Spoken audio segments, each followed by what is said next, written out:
On his very first day in Canada, Kofi realized something shocking. Nobody understood his English. Kofi had always imagined his first day in Canada as a moment of triumph. After years of studying, saving, and dreaming, he finally stepped off the plane at Toronto Pearson International Airport. The cold air hit him first, sharp, crisp, and nothing like the warm Nairobi breeze he was used to. But he didn't mind. This was the beginning of something big. He walked confidently toward the immigration desk, rehearsing his introduction in his head. "Good morning, sir. I'm here for my master's program at the University of Toronto." Simple, clear. He had spoken English his entire life. This part would be easy. But the moment he greeted the immigration officer, something unexpected happened. "Sorry," the officer said, leaning forward. Kofi repeated himself. "Could you say that again?" Kofi felt a small crack in his confidence. He repeated the sentence a third time, slower this time, exaggerating each syllable. The officer finally nodded, stamped his passport, and waved him through. Kofi walked away confused. Was my English unclear? Did I say something wrong? He brushed it off. Maybe the officer was tired. Maybe the airport was loud. Maybe it was nothing. But it wasn't nothing. The grocery store incident. Later that day, hungry and jet-lagged, Kofi walked into a grocery store near his student residence. He picked up a few items, bread, eggs, and a bottle of water. At the checkout, the cashier scanned everything and asked, "Anything else?" "No, just the water," Kofi replied. The cashier blinked. "The what?" "The water," he repeated. "The what?" Kofi pointed at the bottle. "This." "Oh, water," she said, using the Canadian-American pronunciation. Kofi forced a smile, but inside embarrassment burned. Water is such a simple word. How could she not understand me? The classroom struggle. His first week of classes was even harder. The professor spoke quickly, too quickly. The students around him nodded, took notes, whispered comments to each other. Meanwhile, Kofi felt like he was watching a movie on fast forward. He tried asking a question once, but the professor squinted and said, "Say that again." The whole class turned to look at him. That was the last time he raised his hand. By the end of the week, Kofi felt defeated. He avoided conversations, avoided group work, avoided anything that required speaking.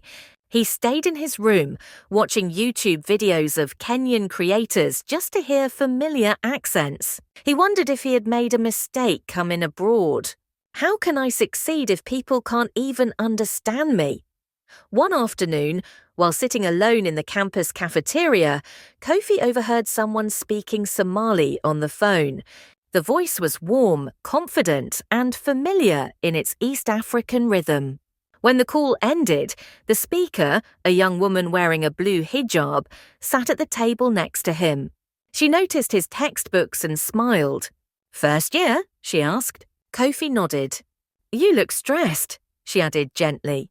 He hesitated, then admitted, "People here don't understand my English." She laughed, not mockingly, but knowingly. "Ah, you're going through that phase." "What phase?" "The I thought I knew English until I came to Canada phase." Kofi blinked. "So it's not just me?" "Not at all," she said. "I'm Amina, by the way, Somali Canadian, born in Toronto. And trust me, your English is fine. You just need to learn how they speak here." Over the next few weeks, Amina became a guide, a mentor, and eventually a friend. She explained that English wasn't one language, it was many. Kenyan English, Nigerian English, Indian English, British English, Canadian English, each with its own rhythm, slang, and pronunciation. "You're not wrong," she told him. "You're just different. And different is okay." She taught him how Canadians shorten words, soften consonants, and use expressions like, "I'm good, thanks." "No worries." "For sure." "Sounds good." "You're all set." She helped him practice the Canadian T that sounds like a soft D, wadda, budda, liddle.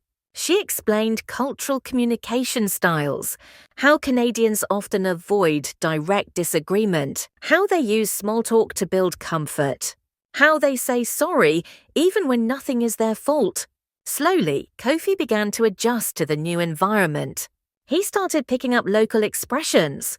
He learned how to bridge the communication gap. He became more confident navigating cultural differences, and people began to understand him more easily.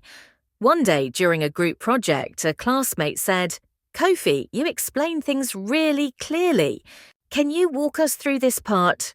Kofi felt a spark of pride. He explained the concept, and nobody asked him to repeat himself. Another time, a professor complimented his written work and encouraged him to apply for a teaching assistant position. "A teaching assistant?" Kofi repeated, shocked. "But my accent—" "Your accent is part of who you are," the professor said. "And your understanding of the material is excellent." Kofi applied. He got the job. By the end of the semester, Kofi was standing at the front of a classroom, helping other international students adapt, the same way Amina had helped him. He taught them pronunciation tips, cultural norms, and confidence strategies. He told them, "Your English is not the problem.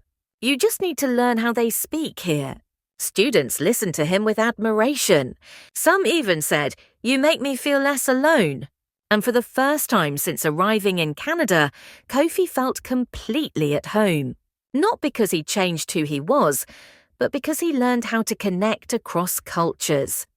If you enjoyed this story and learned something new, hit like, subscribe, and turn on notifications so you never miss another English learning story. Drop a comment using one of today's phrases. I'll be reading them.